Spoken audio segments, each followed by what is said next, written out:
The knocking starts before sunrise. 3 slow hits against the wooden door. Not hurried, not angry, certain.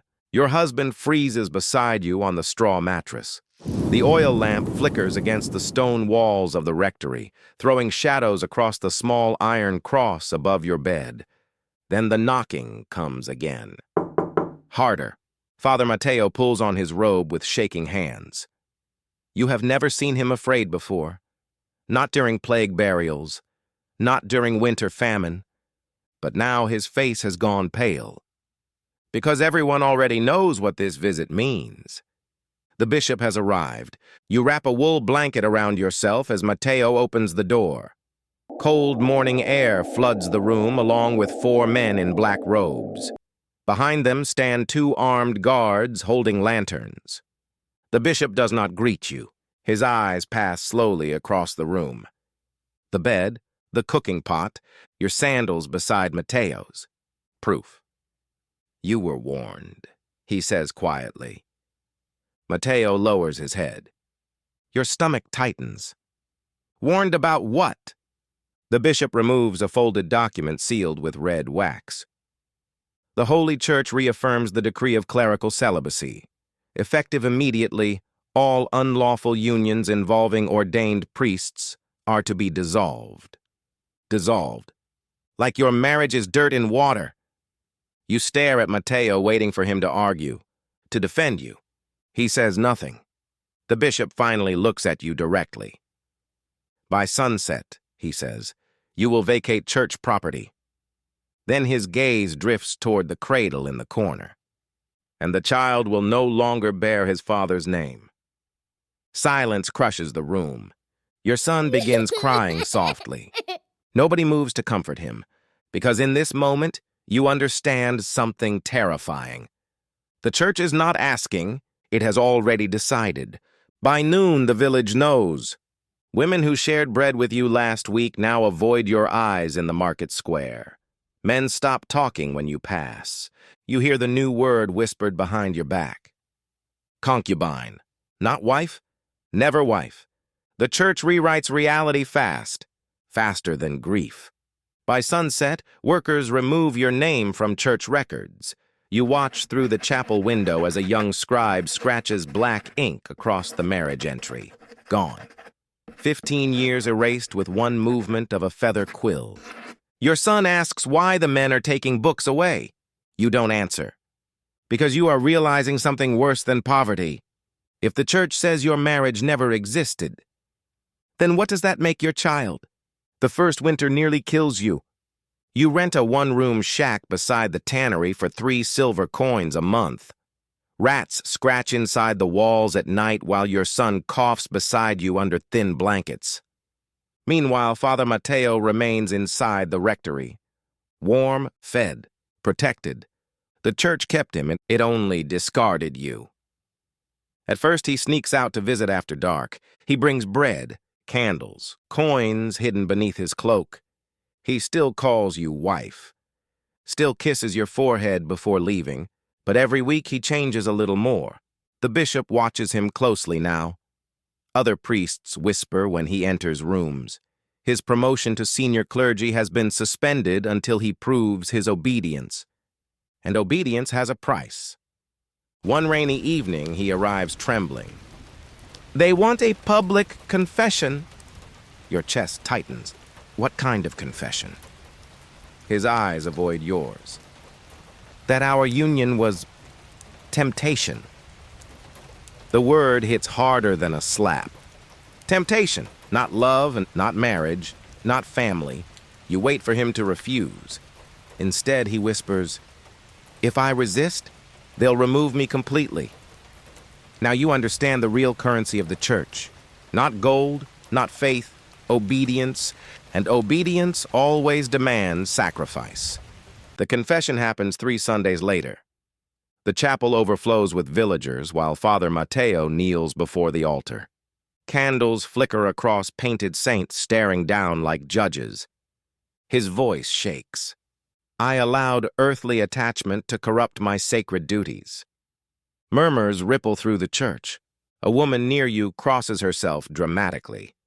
Another spits near your feet. Matteo continues, I ask forgiveness for the scandal I created. Scandal. You feel something inside yourself crack quietly, because he never once says your name. Afterward, the bishop announces new enforcement measures. Former priest wives are forbidden from living on church land, teaching children, inheriting church property. Then comes the final blow. Children born from unlawful unions will no longer qualify for church education. Your son is 7 years old. And suddenly his future disappears too. That night, you smash a ceramic bowl against the wall hard enough to wake the neighbors. You hate Matteo, you hate the bishop, you hate Rome. But most terrifying of all, you still love God. Months pass. You learn how invisible women survive. You sew clothes for merchants until your fingers bleed. You trade bread for firewood. You stop speaking unless necessary. Then other discarded wives begin finding you quietly. A former deacon's wife from Florence. A pregnant priest's lover abandoned outside Milan. An old woman whose husband chose promotion over family 30 years earlier. You realize something horrifying. There are hundreds of women like you. Maybe thousands. All erased. The church calls you temptations, mistakes, stains. But at night, gathered around weak fires with doors barred shut, the women tell different stories. Stories about bishops with secret children, abbeys hiding mistresses, priests paying gold to move families out of sight before inspections arrive. The rules are not holy. They're political, and politics always protects powerful men first.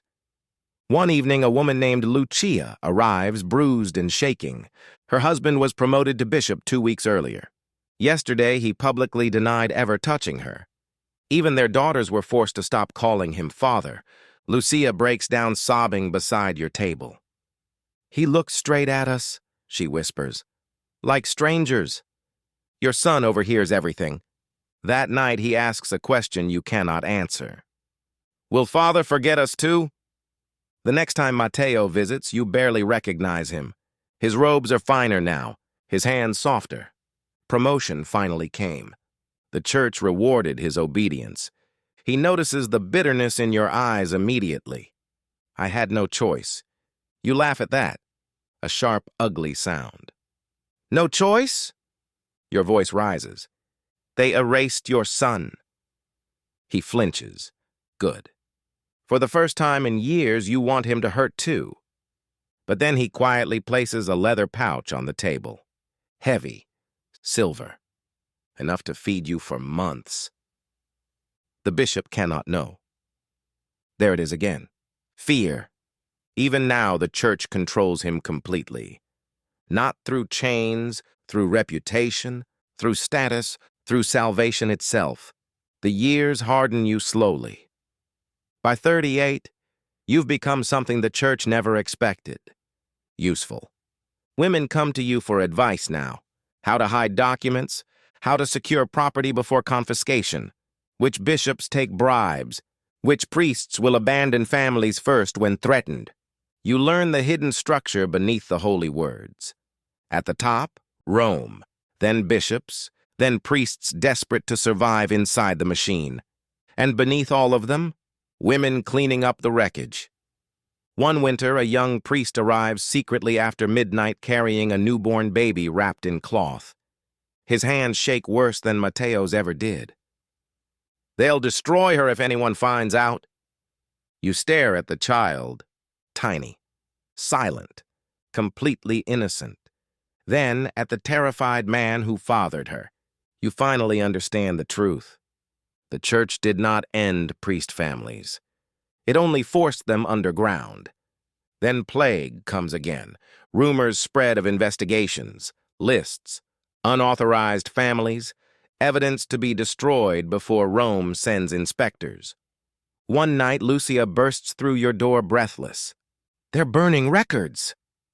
Your blood runs cold because buried inside those records are names, births, marriages, proof your lives existed at all. You run through freezing rain toward the Abbey archive while smoke curls into the night sky. Inside, priests throw parchment bundles into massive fires. Decades of lives vanishing in ash. Then you see it. Your marriage record. Your son's birth record. Your entire life waiting beside the flames. A monk grabs your wrist. These documents are forbidden. For one dangerous second, the entire room freezes.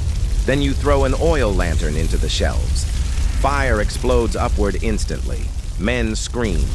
Smoke floods the archive. And while chaos consumes the abbey, you steal the records. Not just yours, everyone's. By dawn, half the archive burns. The bishop calls it tragedy. You call it survival. Years later, Father Mateo dies praised as a loyal servant of God. The village bells ring while priests carry his coffin into the chapel.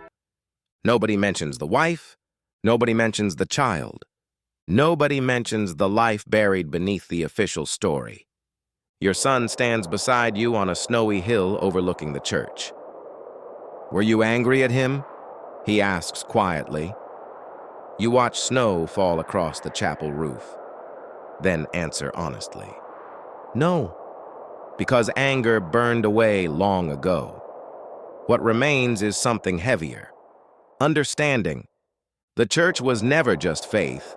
It was power, and power survives by controlling memory. But hidden beneath your floorboards, protected from bishops and fire and history itself, your life still exists, even if the church said it never did.